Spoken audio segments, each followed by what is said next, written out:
consult with her. Let's see.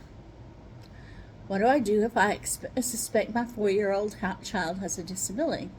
So, at this point, for whatever reasons, your child wasn't in their early steps and or exited early steps, and now your child's 4, and you think your child has a disability. You can self-refer your child to your local school district's child find team. That's in the school system.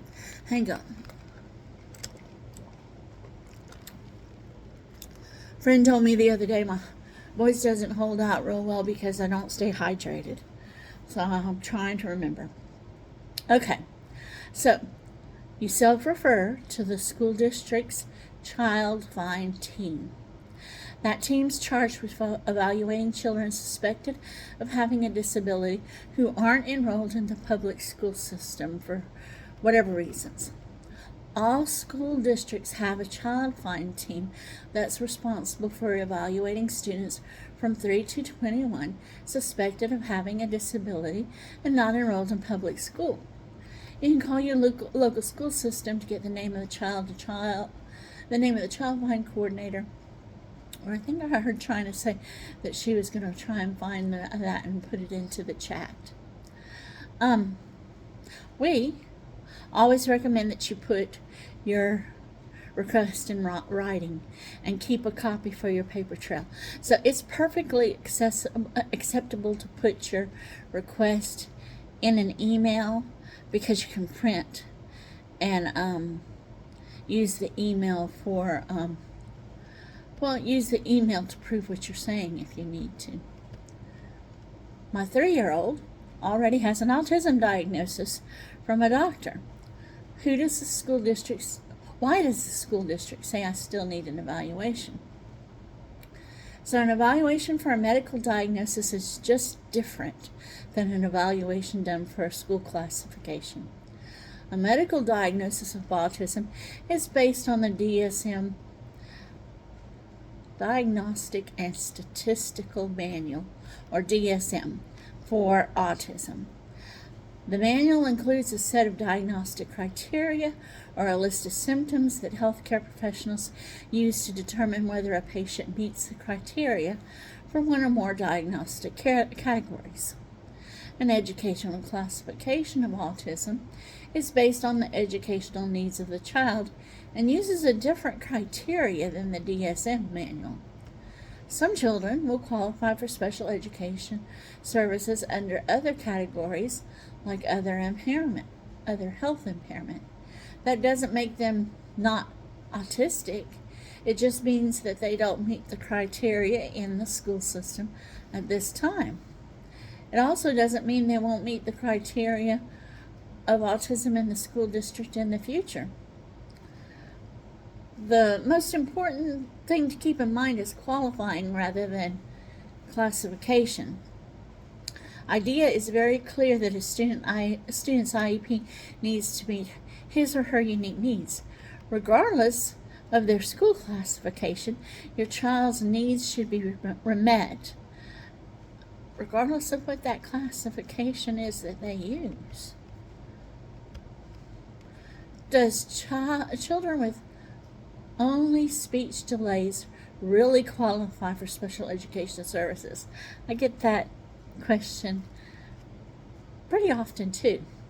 So, depending on the severity, children with speech or language delays can qualify for special education services if they meet the Bulletin 1508 criteria. Children with a speech or a language impairment mean a communication disorder such as stuttering, impaired articulation, language impairment, a voice impairment that adversely affects the student's educational performance. The only way to know if your child's impairment is severe enough to qualify for services is to have them evaluated. For some children, speech or language impairment might be part of a larger learning disability, and it might be provided as a related service. For other children, it might be a direct service because it's the only the issue that the child is currently exhibiting. That's why it's important to have a full evaluation completed to know if your child will benefit from just speech and language services or if they need other language services too. So this is kind of like a bonus. Because people don't know, what percentage of Head Start enrollment must be reserved for children with disabilities? The answer is 10%. Federal law says each Head Start program must reserve at least 10% of their enrollment for children with disabilities. But another unknown part to that is that the income requirements for children with disabilities is different than those without disabilities. So while many parents don't consider Head Start because they think they make too much money, they might indeed qualify because of the higher income allowance for families of children with disabilities. That's just like a little bonus in there for everybody to know. Evaluation tips for parents. You want that evaluation in writing. When you ask for that evaluation in writing, you send an email because an email makes a written copy of the request. When you ask for that evaluation, you explain your child's problems and why the evaluation is needed. This is when you're having to do it yourself. You share important information with school staff about your child's performance and what concerns you. You give in the consent for the evaluation. They're going to tell you what assessments they're going to use and why. If you get to that point where things aren't right, you're going to make a written request for an independent educational evaluation if you're in disagreement with the school system about the evaluation results. You might want to be talking to an education specialist before you request that independent educational evaluation. The independent educational evaluation is at public expense if the parent disagrees with the agency evaluation.